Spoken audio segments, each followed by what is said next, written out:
ನಮಸ್ತೆ ಸ್ಪರ್ಧಾ ಮಿತ್ರರೇ, welcome back to my YouTube channel Spardha Kanaja KSP KPSC YouTube ಚಾನಲ್ಗೆ ತಮಗೆ ಸ್ವಾಗತ. ಇವತ್ತಿನ ಈ ಒಂದು ತರಗತಿಯಲ್ಲಿ ಕರ್ನಾಟಕ ಇತಿಹಾಸಕ್ಕೆ ಸಂಬಂಧಿಸಿದಂತೆ ಒಂದು ಪಕ್ಷಿ ನೋಟವನ್ನು ನೋಡೋಣ. ಸ್ಪರ್ಧಾತ್ಮಕ ಪರೀಕ್ಷೆಗಳು, ಪೊಲೀಸ್ ಸ್ಪರ್ಧಾತ್ಮಕ ಪರೀಕ್ಷೆ ಹತ್ತಿರವಿರುವುದರಿಂದ ಈ ಒಂದು ಪಕ್ಷಿ ನೋಟ ಮುಂಬರುವ ಪೊಲೀಸ್ ಸ್ಪರ್ಧಾತ್ಮಕ ಪರೀಕ್ಷೆಗೆ ಉಪಯುಕ್ತವಾಗುತ್ತದೆ ಎಂದು ಭಾವಿಸಿದ್ದೇನೆ. ಕರ್ನಾಟಕ ಇತಿಹಾಸದ ರಾಜಮನೆತನಗಳಾಗಿರಬಹುದು, ಆಧುನಿಕ ಕರ್ನಾಟಕ ಇತಿಹಾಸ ಆಗಿರಬಹುದು, ಈ ಒಂದು ತರಗತಿಯಲ್ಲಿ PC ಲಾಸ್ಟ್ ಮಿನಿಟ್ ಕ್ವಿಕ್ ರಿವಿಷನನ್ನು ನೋಡೋಣ. ಇದರಲ್ಲಿ ಹೆಚ್ಚಿನ ವಿವರಣೆ ಇರುವುದಿಲ್ಲ, ಕೇವಲ ಉಪಯುಕ್ತವಾದಂತಹ ಮಾಹಿತಿಗಳು, ಒನ್ಲೈನ್ ಪ್ರಶ್ನೋತ್ತರಗಳನ್ನು ಈ ಒಂದು ತರಗತಿಯಲ್ಲಿ ನೋಡೋಣ ಕರ್ನಾಟಕ ಇತಿಹಾಸಕ್ಕೆ ಸಂಬಂಧಿಸಿದಂತೆ. ಇನ್ನೂ ಯಾರಾದರೂ ಕೂಡ ನಮ್ಮ ಚಾನಲನ್ನು ಸಬ್ಸ್ಕ್ರೈಬ್ ಮಾಡಿಲ್ಲಪ್ಪ ಅಂತಂದರೆ ಈ ಕೂಡಲೇ ಸ್ಪರ್ಧಾ ಕಣಜ KSP KPSC ಯೂಟ್ಯೂಬ್ ಚಾನಲನ್ನು ಸಬ್ಸ್ಕ್ರೈಬ್ ಮಾಡಿಕೊಂಡು ಪೊಲೀಸ್ ಸ್ಪರ್ಧಾತ್ಮಕ ಪರೀಕ್ಷೆಗೆ ತಯಾರಿ ನಡೆಸುತ್ತಿರುವಂತಹ ನಿಮ್ಮ ಸ್ಪರ್ಧಾ ಮಿತ್ರರಿಗೂ ಇದನ್ನು ಶೇರ್ ಮಾಡಿರಿ. ಯಾಕಪ್ಪ ಅಂತಂದ್ರೆ ಇವು ಮುಂಬರುವ ಸಿವಿಲ್ DAR ಮತ್ತು KSRP ಪೊಲೀಸ್ ನೇಮಕಾತಿ ಪರೀಕ್ಷೆಗಳಿಗೆ ತುಂಬ ಉಪಯುಕ್ತವಾಗುವಂಥ ಮಾಹಿತಿಯಾಗಿರುತ್ತದೆ. ಇನ್ನಷ್ಟು ಮಾಹಿತಿ ಏನಪ್ಪ ಅಂತಂದ್ರೆ ದೈನಂದಿನ ಮಾಹಿತಿಯನ್ನು ನಾವು ಇನ್ಸ್ಟಾಗ್ರಾಮ್ ಸ್ಪರ್ಧಾ Kanaja KSP KPSC target Instagram page ಆಗಿರ್ಬೋದು, ಅಥವಾ KSP ಟಾರ್ಗೆಟ್ ಇನ್ಸ್ಟಾಗ್ರಾಮ್ ಪೇಜ್ ಆಗಿರಬಹುದು, ಅಥವಾ ನನ್ನದೇ ಆದಂಥ KSP ಆಸ್ಪಿರೆಂಟ್ಸ್ ಅನ್ನುವ ಇನ್ಸ್ಟಾಗ್ರಾಮ್ ಚಾನಲ್ನಲ್ಲೂ ಕೂಡ ಡೈಲಿ 10-15 ಪ್ರಶ್ನೋತ್ತರಗಳ MCQ ನಡೆಸ್ತಾ ಇರ್ತೀನಿ. ಕ್ಲಾಸ್ ಬಿಟ್ಟು ಯೂಟ್ಯೂಬ್ನಲ್ಲೂ ಕೂಡ ಡೈಲಿ 10 MCQ ಸಾಮಾನ್ಯ ಜ್ಞಾನಕ್ಕೆ ಸಂಬಂಧಿಸಿದಂತೆ ಡೈಲಿ 10 ಪ್ರಶ್ನೋತ್ತರಗಳನ್ನು ಕ್ವಿಜ್ ನಡೆಸ್ತಾ ಇದ್ದೀನಿ. ಈಗಾಗಲೇ ಅದರ ಸದುಪಯೋಗ ವಿದ್ಯಾರ್ಥಿಗಳು ಪಡೆದುಕೊಳ್ತಾ ಇದ್ದಾರೆ. ಹಾಗಾಗಿ ಆ ಒಂದು ನಿಟ್ಟಿನಲ್ಲಿ ಈ ಒಂದು ಮಾಹಿತಿಗಳು ಕೂಡ ನಿಮಗೆ ತಲುಪಲಿ. ಹಾಗಾಗಿ ಇವತ್ತಿನ ಈ ಒಂದು ತರಗತಿಯ ಬಗ್ಗೆ ಜಾಸ್ತಿ ಟೈಮ್ ವೇಸ್ಟ್ ಮಾಡೋದು ಬೇಡ. ಇವತ್ತಿನ ಈ ಒಂದು ತರಗತಿಯಲ್ಲಿನ ಅಂಶಗಳು ಯಾವ ರೀತಿ ಇಲ್ಲದವ ಅನ್ನೋದನ್ನು ನೋಡ್ಕೊಂಬರೋಣ.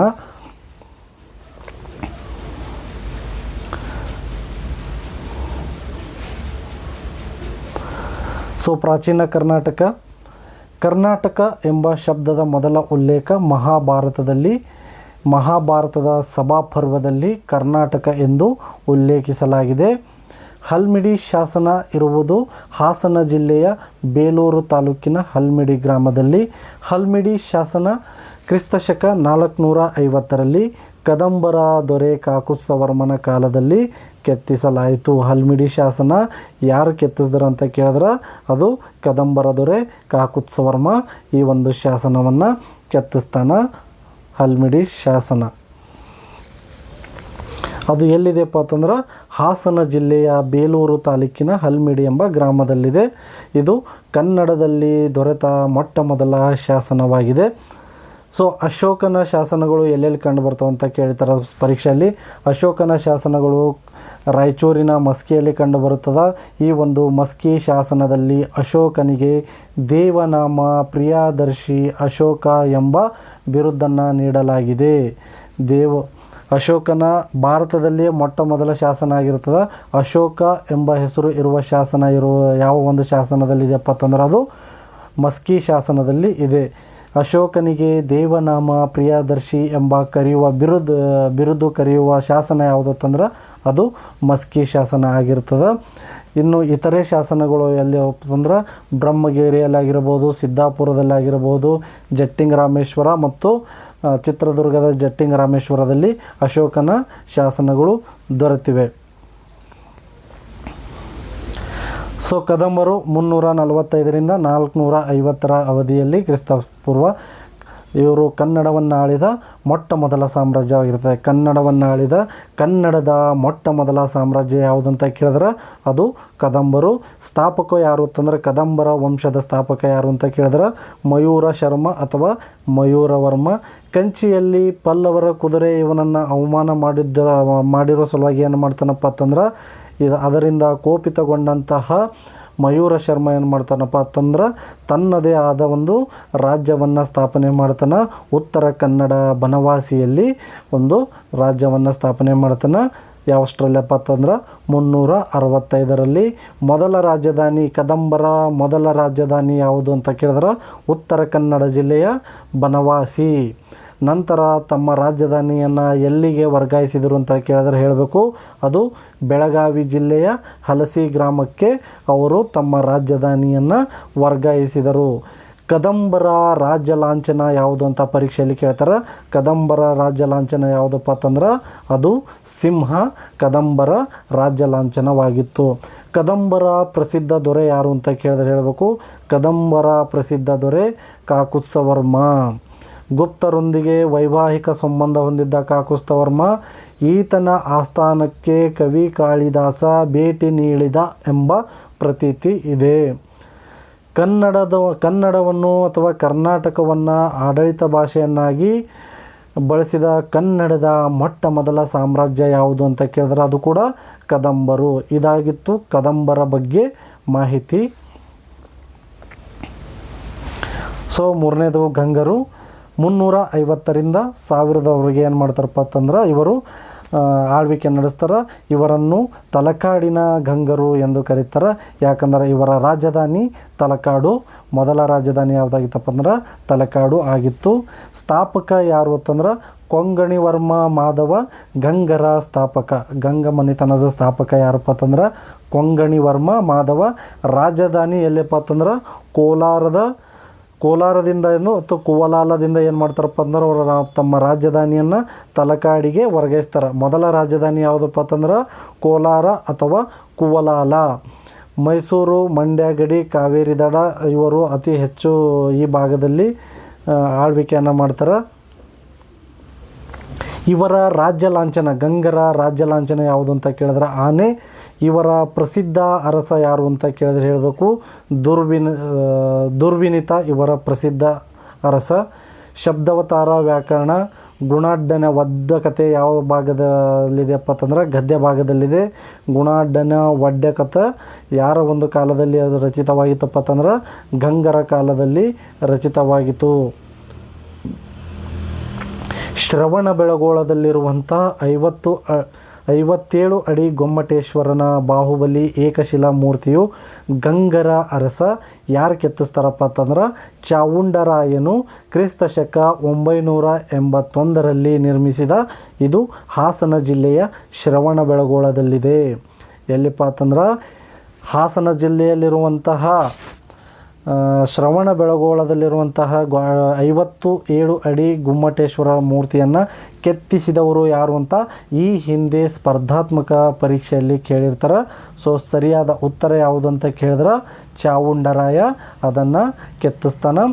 ಗಂಗರು ಏನಾಗಿದ್ರಪ್ಪ ಅಂತಂದ್ರೆ ಅವರು ಜೈನ ಧರ್ಮದ ಪೋಷಕರಾಗಿದ್ದರು. ಯಾಕಂತಂದ್ರೆ ಅಲ್ಲಿ ಜೈನ ಧರ್ಮದ ಮತಸ್ಥರು ಜಾಸ್ತಿ ಇದ್ದಾರೆ. ಸೊ ಹಾಗಾಗಿ ಚಂದ್ರಗುಪ್ತ ಮೌರ್ಯ ಕೂಡ ಈ ಒಂದು ಚಂದ್ರದ್ರೋಣ ಪರ್ವತದಲ್ಲಿ ಬಂದು ಏನು ಮಾಡ್ತಾನಪ್ಪ ಅಂತಂದ್ರೆ ತನ್ನ ಜೀವಿತಾವಧಿಯ ಕೊನೆಯ ದಿನಗಳನ್ನು ಸಲ್ಲೇಖನ ವೃತ್ತ ಕೈಗೊಂಡು ಏನು ಮಾಡ್ತಾನಪ್ಪ ಅಂತಂದ್ರೆ ಮೌರ್ಯ ವಂಶದ ಚಂದ್ರಗುಪ್ತ ಮೌರ್ಯ ಏನು ಮಾಡ್ತಾನಪ್ಪ ಅಂತಂದ್ರೆ ಈ ಒಂದು ಶ್ರವಣಬೆಳಗೊಳದಲ್ಲಿ ಬಂದು ಐಕ್ಯ ಆಗ್ತಾನೆ.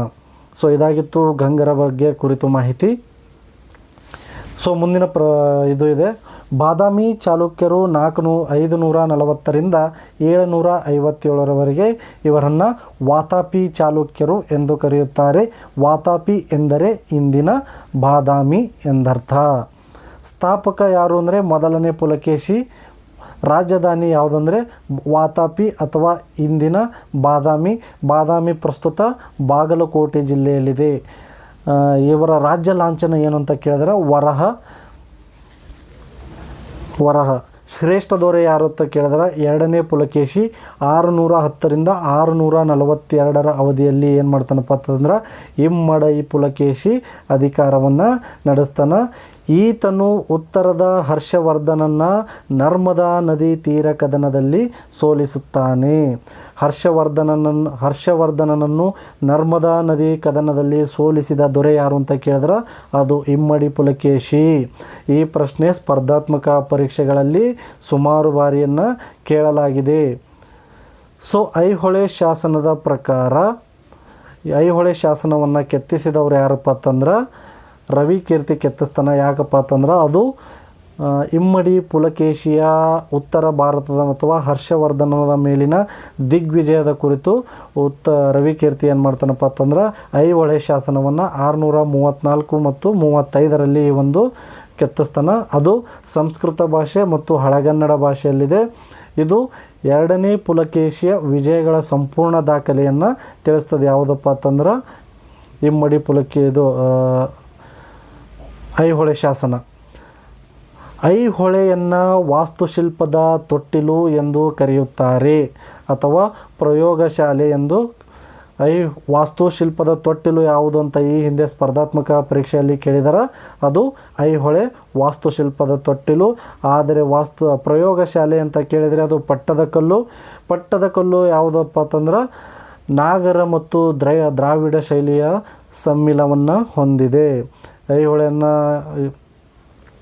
ಎಷ್ಟರಲ್ಲಿ ಅಂದರೆ ಯುನೆಸ್ಕೋ ಪಾರಂಪರಿಕ ಪಟ್ಟಿಗೆ, ಬಾದಾಮಿಯನ್ನು ಯುನೆಸ್ಕೋ ಪಾರಂಪರಿಕ ಪಟ್ಟಿಗೆ ಎಷ್ಟರಲ್ಲಿ ಸೇರಿಸಿದ್ರಪ್ಪ ಅಂತಂದ್ರೆ 1987ರಲ್ಲಿ ಯುನೆಸ್ಕೋ ಪಾರಂಪರಿಕ ಪಟ್ಟಿಗೆ, ವಿಶ್ವ ಪಾರಂಪರಿಕ ಪಟ್ಟಿಗೆ ಸೇರಿಸಲಾಗುತ್ತದೆ.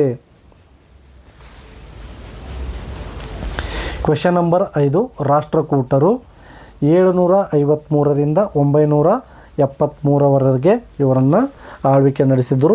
ಇವರನ್ನು ಮಳಖೇಡದ ರಾಷ್ಟ್ರಕೂಟರು ಅಂತ ಕರೀತಾರೆ. ಇವರು ಮೊದಲು ತಮ್ಮ ರಾಜಧಾನಿಯನ್ನು ಕಲಬುರಗಿ ಜಿಲ್ಲೆಯ ಮಳಖೇಡದಲ್ಲಿ ಇವರು ಒಂದು ರಾಜಧಾನಿಯನ್ನಾಗಿ ಮಾಡಿಕೊಂಡು ಆಳ್ವಿಕೆ ಪ್ರಾರಂಭಿಸ್ತಾರೆ. ಸ್ಥಾಪಕ ಯಾರು ಅಂತ ಕೇಳಿದ್ರೆ ರಾಷ್ಟ್ರಕೂಟರದು ದಂತಿದುರ್ಗ. ಬಾದಾಮಿ ಚಾಲುಕ್ಯರ ಕೊನೆಯ ದೊರೆ 2ನೇ ಕೀರ್ತಿವರ್ಮನನ್ನು ಸೋಲಿಸಿ ಮಳಖೇಡ ಅಥವಾ ಮಾನ್ಯಕೇಟದಲ್ಲಿ ಇವರು ಒಂದು ರಾಜ್ಯವನ್ನು ಸ್ಥಾಪಿಸ್ತಾರೆ. ಯಾರಪ್ಪ ಅಂತಂದ್ರೆ ದಂತಿದುರ್ಗ. ಇವರ ರಾಜ್ಯ ಲಾಂಛನ ಯಾವುದು ಅಂತ ಕೇಳಿದ್ರೆ ಗರುಡ ರಾಷ್ಟ್ರಕೂಟರ ರಾಜ್ಯ ಲಾಂಛನವಾಗಿದೆ. ಇವರ ಶ್ರೇಷ್ಠ ದೊರೆಗಳು ಯಾರು? ರಾಷ್ಟ್ರಕೂಟರ ಶ್ರೇಷ್ಠ ದೊರೆಗಳು ಯಾರು ಅಂತ ಕೇಳಿದ್ರೆ 3ನೇ ಗೋವಿಂದ ಉತ್ತರದಲ್ಲಿ ಕನೋಜ್ವರೆಗೆ ದಂಡಯಾತ್ರೆ ಕೈಗೊಳ್ತಾನೆ. ಮತ್ತು ಇನ್ನೊಬ್ಬ ಪ್ರಮುಖ ಅರಸ ಯಾರಪ್ಪ ಅಂತಂದ್ರೆ ಅಮೋಘ ವರ್ಷ ನೃಪತುಂಗ. 314ರಿಂದ 376ರವರೆಗೆ ಆಳ್ವಿಕೆ ನಡೆಸ್ತಾನೆ. ಇವನು ಕವಿಯಾಗಿದ್ದು, ಈತನ ಆಸ್ಥಾನದ ಕವಿ ಯಾರಾಗಿದ್ದರಪ್ಪ ಅಂತಂದ್ರೆ ಅಮೋಘ ವರ್ಷನ ಆಸ್ಥಾನದ ಕವಿ ಶ್ರೀ ವಿಜಯ ಈತನ ಆಸ್ಥಾನದ ಕವಿಯಾಗಿದ್ದ. ಅಮೋಘ ವರ್ಷ ನೃಪತುಂಗನು ಕೂಡ ಸ್ವತಃ ಕವಿಯಾಗಿದ್ದನು. ಕವಿರಾಜ ಮಾರ್ಗ 850 ಲಭ್ಯವಿರುವ ಕನ್ನಡದ ಮೊಟ್ಟ ಮೊದಲ ಲಕ್ಷಣ ಗ್ರಂಥ ಯಾರು ಬರೆದ್ರಪ್ಪ ಅಂತಂದ್ರೆ ಅದು ಶ್ರೀ ವಿಜಯ. ಅಮೋಘ ವರ್ಷನ ಆಸ್ಥಾನದ ಕವಿಯಾದಂತಹ ಶ್ರೀ ವಿಜಯ ಕವಿರಾಜ ಮಾರ್ಗವನ್ನು ಬರಿತಾನೆ. ಇದರ ಜಂಟಿಕರ್ತ ಯಾರು ಅಂತ ಕೇಳಿದ್ರೆ ಅಮೋಘ ವರ್ಷನೂ ಕೂಡ ಈ ಒಂದು ಕವಿರಾಜ ಮಾರ್ಗ ಬರೆಯುವಲ್ಲಿ ಶ್ರೀ ವಿಜಯನಿಗೆ ಸಹಾಯವನ್ನು ಮಾಡಿರ್ತಾನೆ. ಸೊ ಕಲೆ ಅಂದರೆ ಇದು ರಾಷ್ಟ್ರಕೂಟರ ಕಲೆ ಅಂತಂದ್ರೆ 1ನೇ ಕೃಷ್ಣನು ಮಹಾರಾಷ್ಟ್ರದ ಎಲ್ಲೋರದಲ್ಲಿ ಏಕಶಿಲೆಯ ಅದ್ಭುತ ಕೈಲಾಸನಾಥ ದೇವಾಲಯವನ್ನು ಕೆತ್ತಿಸಿದ. ಮಹಾರಾಷ್ಟ್ರದಲ್ಲಿರುವಂತಹ ಕೈಲಾಸನಾಥ ದೇವಾಲಯದ ಯಾರು ಕೆತ್ತಿಸಿದ್ರಪ್ಪ ಅಂತಂದ್ರೆ ಅದು ಎಲ್ಲೋರದಲ್ಲಿರುವಂತಹ ಕೈಲಾಸನಾಥ ದೇವಾಲಯ ಯಾರು ಕೆತ್ತಿಸಿದ್ರಪ್ಪ ಅಂತಂದ್ರೆ ಅದು ರಾಷ್ಟ್ರಕೂಟರ 1ನೇ ಕೃಷ್ಣ ಕೆತ್ತಿಸ್ದ. ಸೊ ಇದಾಗಿತ್ತು ರಾಷ್ಟ್ರಕೂಟರ ಬಗ್ಗೆ. ಸೊ ಮುಂದಿನ ತರಗತಿ ಹೇಗಿದೆ ಅಂತ ನೋಡೋಣ. ಸೊ 6 ಕಲ್ಯಾಣ ಚಾಲುಕ್ಯರು 973ರಿಂದ 1189ರ ಅವಧಿಯವರೆಗೆ ಇವರು ಆಳ್ತಾರೆ. ಶರಣರ ಕ್ರಾಂತಿ ಆಗ್ತಾರೆ. ಸ್ಥಾಪಕ ಯಾರು? ಕಲ್ಯಾಣಿ ಚಾಲುಕ್ಯರ ಸ್ಥಾಪಕ 2ನೇ ತೈಲಪ ಅಥವಾ ಚಾಲುಕ್ಯ ಭರಣ ಎಂಬ ಬಿರುದಿತ್ತು. ರಾಜಧಾನಿ ಕಲ್ಯಾಣ ಅಂದರೆ ಇಂದಿನ ಬಸವ ಕಲ್ಯಾಣ ಬೀದರ್ ಜಿಲ್ಲೆಯಲ್ಲಿದೆ. ಸೋಮೇಶ್ವರ 1. ವಿಕ್ರಮಾದಿತ್ಯ 4. ವಿಕ್ರಮಾದಿತ್ಯ 6. 1076 4ನೇ ವಿಕ್ರಮಾದಿತ್ಯನು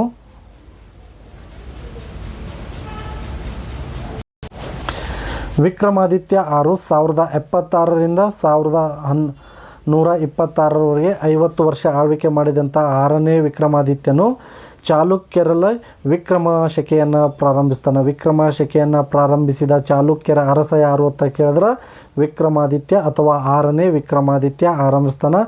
ಈತನ ಆಸ್ಥಾನದ ಕವಿ ಯಾರಾಗಿದ್ರಪ್ಪ ಅಂತಂದ್ರೆ ಬಿಲ್ಲಣನು ಬರೆದಂತಹ ಕೃತಿ ಯಾವುದು ಅಂತ ಕೇಳಿದ್ರೆ ಅದು ವಿಕ್ರಮಾಂಕ ದೇವಚರಿತ. ಯಾರ ಬಗ್ಗೆ ಬರೆದಿದ್ದಾರಪ್ಪ ಅಂತಂದ್ರೆ 6ನೇ ವಿಕ್ರಮಾದಿತ್ಯನ ಕುರಿತು ಬರೆಯಲಾಗಿದೆ. ಈತನ ಆಸ್ಥಾನದಲ್ಲಿ ಇನ್ನೊಬ್ಬನಿದ್ದ, ಅವರು ವಿಜ್ಞಾನೇಶ್ವರ. ಅವನು ಬರೆದಂಥ ಕೃತಿ ಯಾವುದು ಅಂತಂದ್ರೆ ಮಿತಾಕ್ಷರ ಸಂಹಿತ ಬರೆದವನು ಯಾರಪ್ಪ ಅಂತಂದ್ರೆ ವಿಜ್ಞಾನೇಶ್ವರ. ಇನ್ನು ಬಸವಣ್ಣನವರು 1106ರಿಂದ 1167ರವರೆಗೆ ಬಿಜ್ಜಳನ ಮಹಾಮಂತ್ರಿ ಅಥವಾ ಭಂಡಾರಿಯಾಗಿ ಕಾರ್ಯನಿರ್ವಹಿಸ್ತಾರೆ. 1160ರಲ್ಲಿ ಇವರು ಕಲ್ಯಾಣದಲ್ಲಿ ಅನುಭವ ಮಂಟಪವನ್ನು ಸ್ಥಾಪಿಸಿ ವಚನ ಚಳುವಳಿಯನ್ನು ನಡೆಸಿದರು. ಬಸವ ಕಲ್ಯಾಣದಲ್ಲಿ ಅಥವಾ ಅನುಭವ ಮಂಟಪವನ್ನು ಸ್ಥಾಪಿಸಿದವರು ಯಾರು ಅಂತ ಈ ಹಿಂದೆ ಸ್ಪರ್ಧಾತ್ಮಕ ಪರೀಕ್ಷೆಗಳಲ್ಲಿ ಕೇಳಿದಾರ. ಅದು ಯಾರಪ್ಪ ಅಂತಂದ್ರೆ ಬಸವಣ್ಣನವರು 1160ರಲ್ಲಿ ಎಲ್ಲಿಪ್ಪ ಅಂತಂದ್ರೆ ಬಸವ ಕಲ್ಯಾಣದಲ್ಲಿ ಅಥವಾ ಕಲ್ಯಾಣದಲ್ಲಿ ಅನುಭವ ಮಂಟಪವನ್ನು ಸ್ಥಾಪಿಸಿ ವಚನ ಚಳುವಳಿಯನ್ನು ನಡೆಸ್ತಾರೆ. ಕಲಚೂರಿಗಳ ಬಿಜ್ಜಳನು 1157ರಿಂದ 1167ರವರೆಗೆ ಕಲ್ಯಾಣದ ಚಾಲುಕ್ಯರನ್ನು ಸೋಲಿಸಿ ಅಧಿಕಾರ ಹಿಡಿದ. ಬಿಜ್ಜಳನು ಏನು ಮಾಡ್ತಾನಪ್ಪ ಅಂತಂದ್ರೆ ಮುಂದೆ ಕಲ್ಯಾಣಿ ಚಾಲುಕ್ಯರನ್ನು ಸೋಲಿಸಿ ಏನು ಮಾಡ್ತಾನಪ್ಪ ಅಂತಂದ್ರೆ ಆತ ಕಲ್ಯಾಣದ ಅಧಿಕಾರವನ್ನು ಹಿಡಿತಾನ. ಇದು ಶರಣರ ಕ್ರಾಂತಿಯ ನಂತರ ಏನಾಗ್ತಾರಪ್ಪ ಅಂತಂದ್ರೆ ಕಲಚೂರಿ ಬಿಜ್ಜಳನ ಸಂಸ್ಥಾನ ಏನಪ್ಪ ಅಂತಂದ್ರೆ ಪತನ ಹೊಂದುತ್ತದೆ. ಸೊ ಮುಂದಿನ ತರಗತಿ ಕ್ಲಾಸ್ ಯಾವುದಿದೆ ಅಂತ ನೋಡೋಣ. ಹೊಯ್ಸಳರು 1000ರಿಂದ 1346ರವರೆಗೆ. ಹೊಯ್ಸಳರ ಸ್ಥಾಪಕ ಯಾರು ಅಂದರೆ ಸಳ. ಹೊಯ್ಸಳ ಎಂದರೆ ಹುಲಿಯನ್ನು ಹೊಡೆದ ಕಥೆಯಿಂದ ಈ ಹೆಸರು ಬಂತು ಅಂತಂದ್ರೆ ಹುಲಿಯನ್ನು ಕೊಲ್ಲುತ್ತಿರುವ ಸ್ಥಳನಿಂದಾಗಿ ಏನು ಬರ್ತಪ್ಪ ಅಂದರೆ ಇವನಿಗೆ ಹೊಯ್ಸಳ ಎಂಬ ಒಂದು ಸಾಮ್ರಾಜ್ಯವನ್ನು ಹುಟ್ಕೊಳ್ತದೆ.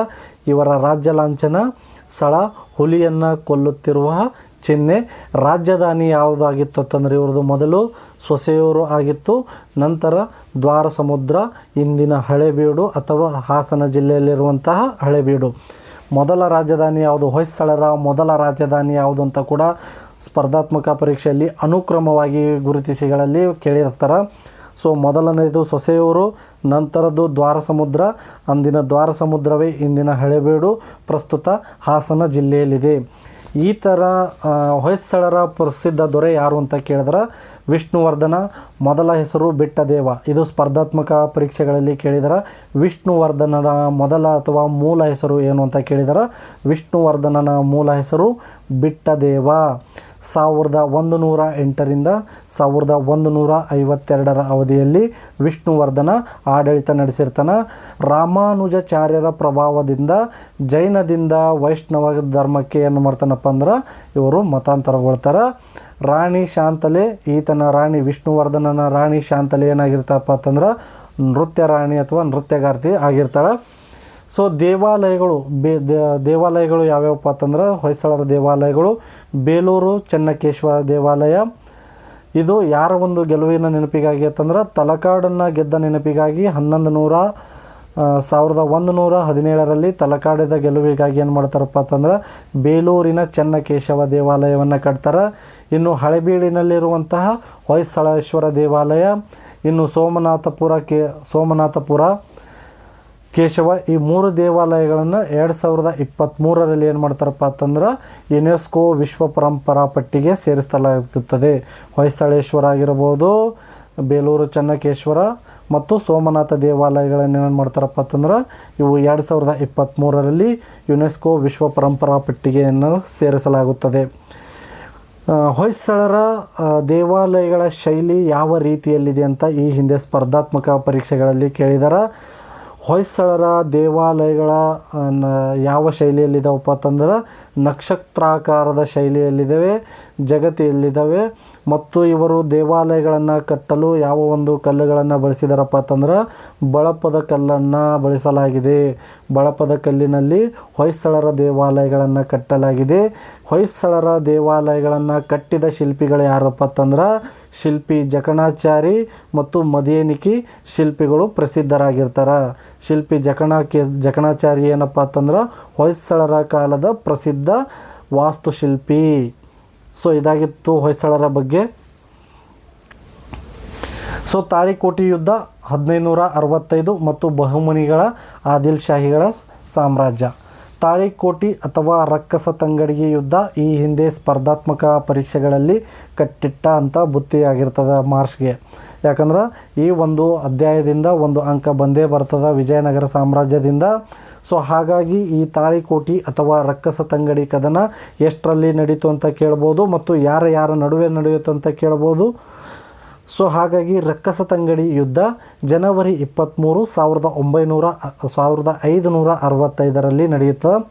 ವಿಜಯನಗರದ ರಾಮರಾಯನು 70ನೇ ವಯಸ್ಸಿನಲ್ಲಿ ಏನು ಮಾಡ್ತಾನಪ್ಪ ಅಂತಂದ್ರೆ ದಕ್ಕನ್ ಸುಲ್ತಾನರ ಮೈತ್ರಿಕೂಟದಾದಂತಹ ಬಿಜಾಪುರ, ಗೋಲ್ಕೊಂಡ ಮತ್ತು ಅಹಮದ್ನಗರ ಮತ್ತು ಬಿದರ್ನ ಬರೀದ್ ಶಾಹಿಗಳ ಒಂದು ಒಕ್ಕೂಟ ಮೈತ್ರಿಕೂಟ ಮತ್ತು ವಿಜಯನಗರದ ರಾಮರಾಯನ ಸೈನ್ಯದ ನಡುವೆ ಒಂದು ರಕ್ಕಸ ತಂಗಡಿ ಕದನವನ್ನು ನಡೀತದ. ಪರಿಣಾಮ ರಕ್ಕಸ ತಂಗಡಿ ಕದನದಲ್ಲಿ ಬಹುಮನಿ ಮೈತ್ರಿಕೂಟ ಏನು ಮಾಡ್ತಪ್ಪ ಅಂತಂದ್ರೆ ಅಳಿಯ ರಾಮರಾಯನನ್ನು ಸೋಲಿಸಿ ವಿಜಯನಗರ ಸಾಮ್ರಾಜ್ಯಕ್ಕೆ ಪತನವನ್ನು ಮಾಡುವಲ್ಲಿ ಯಶಸ್ವಿ ಆಗ್ತಾರೆ.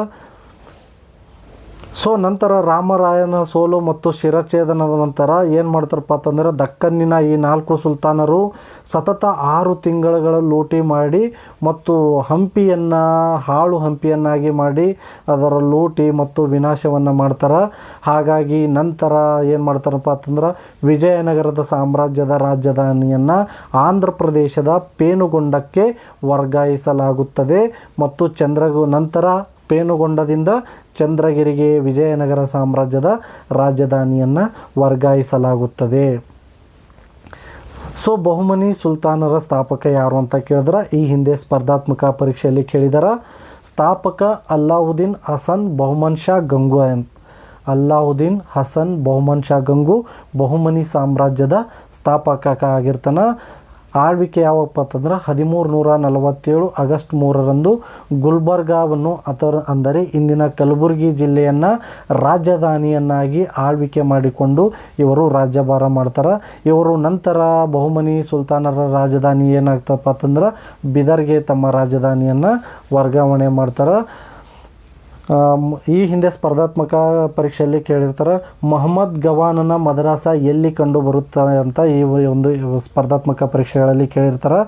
ಸೊ ಮೊಹಮ್ಮದ್ ಗವಾನನ ಮದರಾಸ ಕಂಡು ಬರುವುದು ಬಿದರ್ ಜಿಲ್ಲೆಯಲ್ಲಿ. ಸೊ ಇದು ಸ್ಪರ್ಧಾತ್ಮಕ ಪರೀಕ್ಷೆಯಲ್ಲಿ ಕೇಳಲಾದಂಥ ಪ್ರಶ್ನೆ. ಬಿಜಾಪುರದ ಆದಿಲ್ ಶಾಹಿಗಳು ವಿಜಯಪುರದಲ್ಲಿರುವಂಥ ಗೋಳಗುಮ್ಮಟ ವಿಶ್ವವಿಖ್ಯಾತ ಗೋಳಗುಮ್ಮಟವನ್ನು ನಿರ್ಮಿಸ್ತಾರೆ. ಯಾರಪ್ಪ ಅಂತಂದ್ರೆ ಮೊಹಮ್ಮದ್ ಆದಿಲ್ ಶಾ 1626ರಿಂದ 56ರ ಅವಧಿಯಲ್ಲಿ ಈ ಒಂದು ಗೋಲ ಗುಂಬಜನ್ನು ನಿರ್ಮಾಣ ಮಾಡಿರ್ತಾರೆ. ಯಾರಪ್ಪ ಅಂತಂದ್ರೆ ಮೊಹಮ್ಮದ್ ಆದಿಲ್ ಶಾ. ಇದು ವಿಶ್ವದ 2ನೇ ಅತಿ ದೊಡ್ಡ ಗುಮ್ಮಟ ಆಗಿರ್ತದೆ. ಒಟ್ಟು 124 ಅಡಿ ವ್ಯಾಸ ಹೊಂದಿದ್ದು ಇದು ಪಿಸುಗುಡುವ ಗುಮ್ಮಟ. ಅಂದರೆ 1 ಬಾರಿ ಕೂಗಿದರೆ 7 ಬಾರಿ ಅದು ಪ್ರತಿಧ್ವನಿಸುತ್ತದೆ.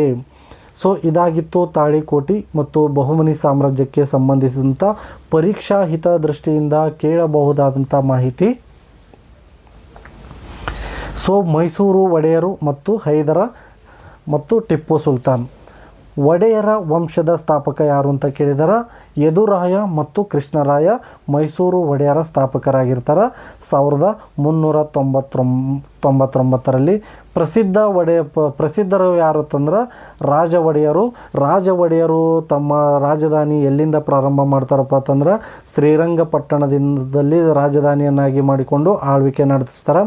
ಇನ್ನು ಕಂಠಿರಾಜ ನರಸರಾಜ ಒಡೆಯರ್, ಚಿಕ್ಕದೇವರಾಜ ಒಡೆಯರಿಗೆ ಇರುವಂತಹ ಬಿರುದು ಯಾವುದು ಅಂತ ಕೇಳಿದ್ರೆ ಅದು ನವಕೋಟಿ ನಾರಾಯಣ ಎಂಬ ಬಿರುದು ಯಾರಿಗಿತ್ತು ಅಂತ ಕೇಳಿದ್ರೆ ಅದು ಚಿಕ್ಕದೇವರಾಜ ಒಡೆಯರಿಗಿತ್ತು.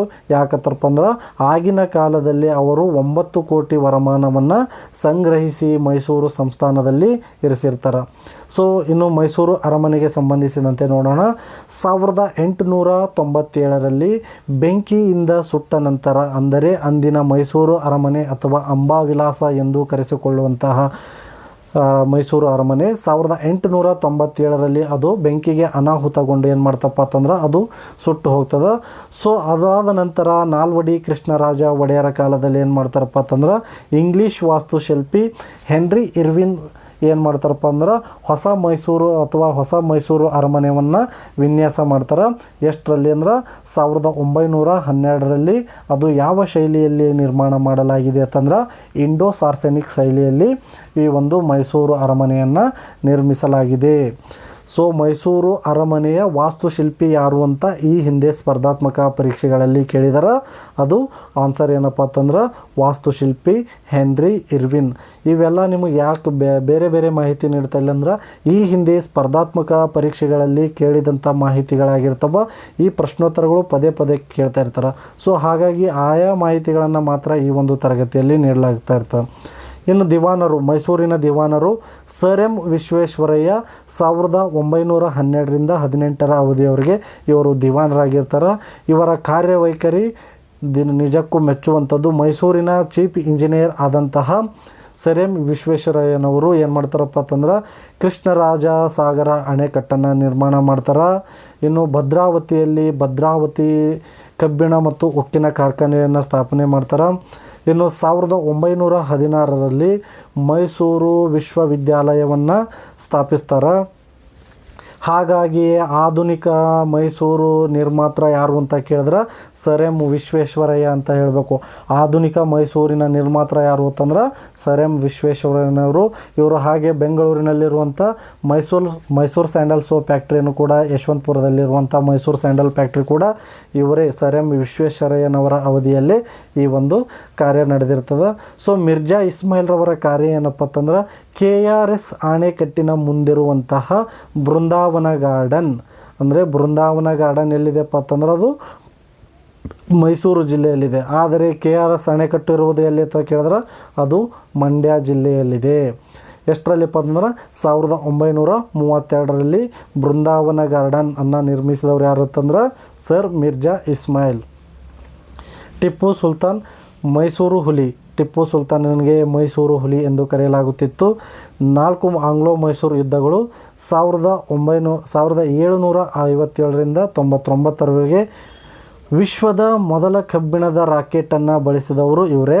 1799 ಮೇ 4ರಂದು 4ನೇ ಆಂಗ್ಲೋ ಮೈಸೂರು ಯುದ್ಧದಲ್ಲಿ ಶ್ರೀರಂಗಪಟ್ಟಣದಲ್ಲಿ ವೀರಮರಣವನ್ನು ಮೈಸೂರು ಹುಲಿ ಟಿಪ್ಪು ಸುಲ್ತಾನ್ ಅವರು ವೀರಮರಣ ಹೊಂದುತ್ತಾರೆ.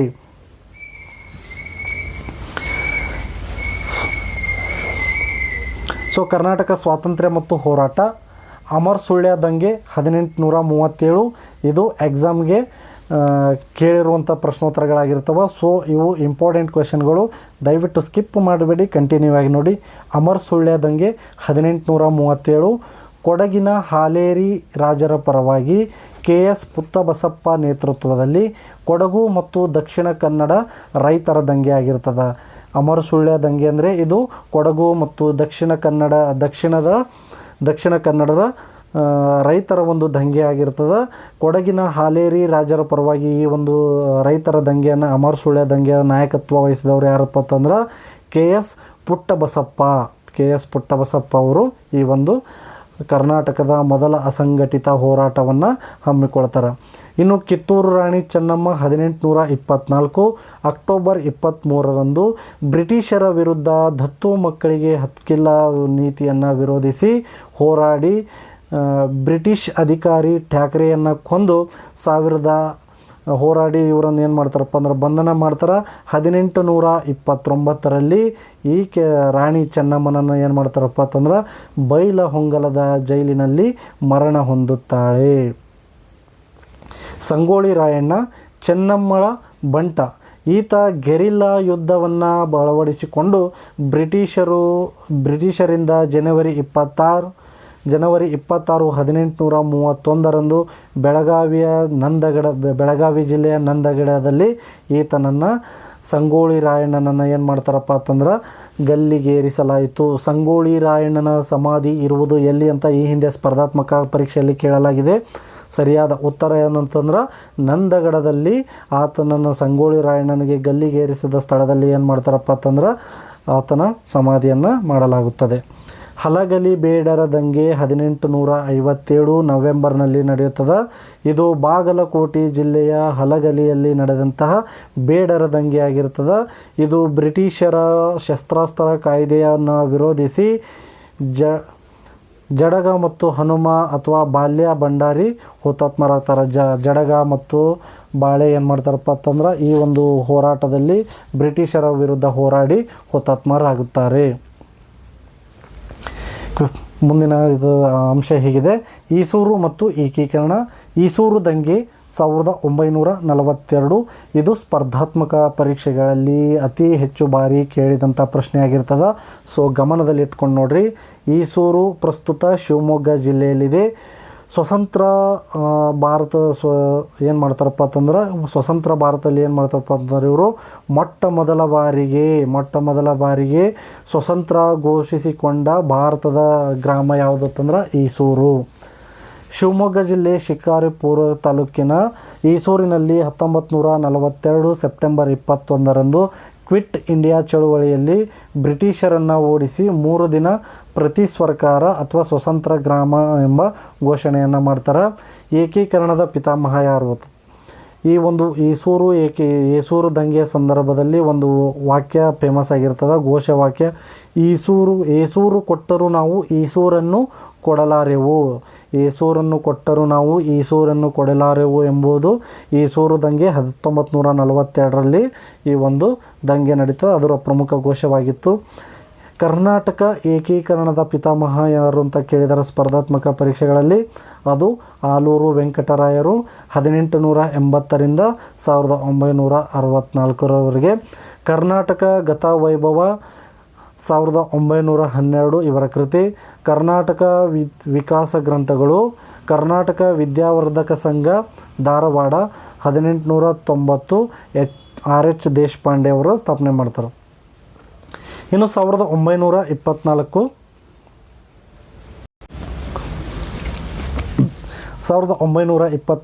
ಬೆಳಗಾವಿ ಕಾಂಗ್ರೆಸ್ ಅಧಿವೇಶನ.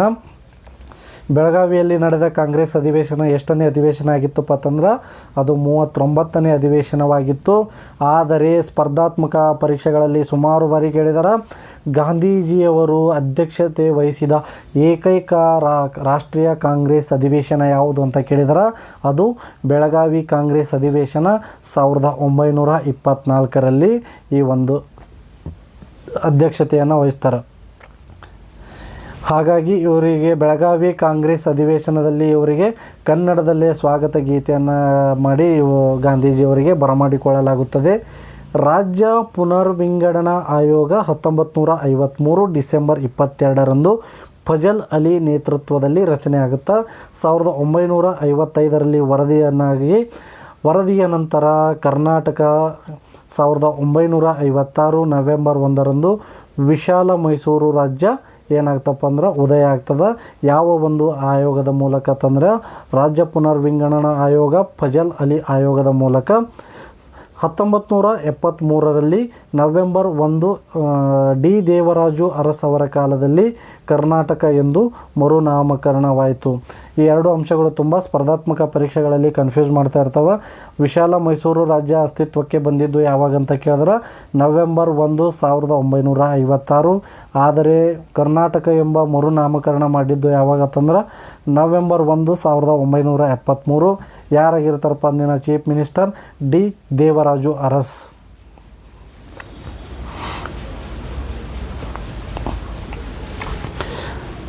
ಸ್ವತಂತ್ರ ನಂತರ ಹಳೆಯ ಮೈಸೂರಿನ ಮೊದಲ CM ಯಾರು ಅಂತ ಕೇಳಿದ್ರೆ CM ಕೆ ಚೆಂಗಲರಾಯರೆಡ್ಡಿ. 1947ರಿಂದ 52ರವರೆಗೆ ಇವರು ತಮ್ಮ ಅಧಿಕಾರವನ್ನು ನಡೆಸ್ತಾರೆ. ಏಕೀಕೃತ ಮೈಸೂರು ಅಂದರೆ ರಾಜ್ಯ ಪುನರ್ವಿಂಗಡಣಾ ಕಾಯ್ದೆಯ ನಂತರ ಏಕೀಕೃತ ಕರ್ನಾಟಕ ಆಗುತ್ತಲ್ಲ, ಕನ್ನಡ ಭಾಷೆನಾಡುವ ಪ್ರದೇಶಗಳನ್ನು ಒಟ್ಟುಗೂಡಿಸಿ ಮತ್ತು ಏಕೀಕೃತ ಕರ್ನಾಟಕ ಮಾಡ್ತಾರಲ್ಲ, ಆಗಿನ ಮೊಟ್ಟ ಮೊದಲ ಪ್ರಧಾನಿ ಇದು CM ಯಾರಪ್ಪ ಅಂತಂದ್ರೆ ಏಕೀಕೃತ ಕರ್ನಾಟಕದ ಮೊದಲ CM ಯಾರಪ್ಪ ಅಂತಂದ್ರೆ S ನಿಜಲಿಂಗಪ್ಪನವರು CM ಆಗಿರ್ತಾರೆ. 1956ರಿಂದ 58ರವರೆಗೆ. ಮೊದಲ ರಾಜ್ಯಪಾಲರು ಯಾರು ಅಂತಂದ್ರೆ ಅವರು ಜಯಚಾಮರಾಜೇಂದ್ರ ಒಡೆಯರ್ 1956ರಿಂದ 64ರವರೆಗೆ. ಇದು ಕೇಳಿದ್ದಾರೆ ಎಕ್ಸಾಮ್ಗಳಲ್ಲಿ. ಕರ್ನಾಟಕದ ಮೊದಲ ರಾಜ್ಯಪಾಲರು ಯಾರು ಅಂತ ಕೇಳಿದ್ದಾರೆ ಜಯಚಾಮರಾಜ ಒಡೆಯರ್. ಏಕೀಕೃತ ಕರ್ನಾಟಕದ ಮೊದಲ CM S ನಿಜಲಿಂಗಪ್ಪ. ಕರ್ನಾಟಕದ ಮೈಸೂರಿನ ಮೊದಲ CM ಯಾರು ಅಂತಂದ್ರೆ ಕೆ ಚೆಂಗಲರಾಯರೆಡ್ಡಿ. ಸಾಹಿತ್ಯ ಮತ್ತು ಆದಿಕವಿಗಳು. ಪಂಪನ ಆದಿಪುರಾಣ ಮತ್ತು ವಿಕ್ರಮಾರ್ಜುನ ವಿಜಯ. ಪಂಪನದ ಯಾವ್ಯಾವ ಕೃತಿ ಅಂದ್ರೆ ಆದಿಪುರಾಣ ಮತ್ತು ವಿಕ್ರಮಾರ್ಜುನ ವಿಜಯ. ಪೊನ್ನನ ಶಾಂತಿ ಪುರಾಣ. ರನ್ನನ ಸಾಹಸ ಭೀಮ ವಿಜಯ. ವಚನ ಪಿತಾಮಹ ಬಸವಣ್ಣ. ದಾಸ ಪಿತಾಮಹ ಪುರಂದರದಾಸ. ಇವೆಲ್ಲ ಪ್ರಶ್ನೋತ್ತರಗಳು ಸ್ಪರ್ಧಾತ್ಮಕ ಪರೀಕ್ಷೆಗಳಲ್ಲಿ ಕೇಳಿರುವಂತಹ ಪ್ರಶ್ನೆಗಳಾಗಿರ್ತವೆ. ದಾಸ ಪಿತಾಮಹ ಎಂದು ಯಾರನ್ನು ಕರೆಯುತ್ತಾರೆ? ಪುರಂದರದಾಸ. ವಚನ ಪಿತಾಮಹ ಬಸವಣ್ಣ. ರನ್ನನ ಸಾಹಸ ಭೀಮ ವಿಜಯ. ಪಂಪನ ಆದಿ ಪುರಾಣ. ಯುನೆಸ್ಕೋ ಕರ್ನಾಟಕದಲ್ಲಿ ಎಷ್ಟು ತಾಣಗಳಿದಾವೆ? ಯುನೆಸ್ಕೋ ವಿಶ್ವ ಪರಂಪರೆಯ ಪಟ್ಟಿಗೆ ಸೇರಿದಂಥ ತಾಣಗಳು 4. ಹಂಪಿ 1986. ಪಟ್ಟದಕಲ್ಲು 1987. ಪಶ್ಚಿಮ ಘಟ್ಟಗಳು 2012.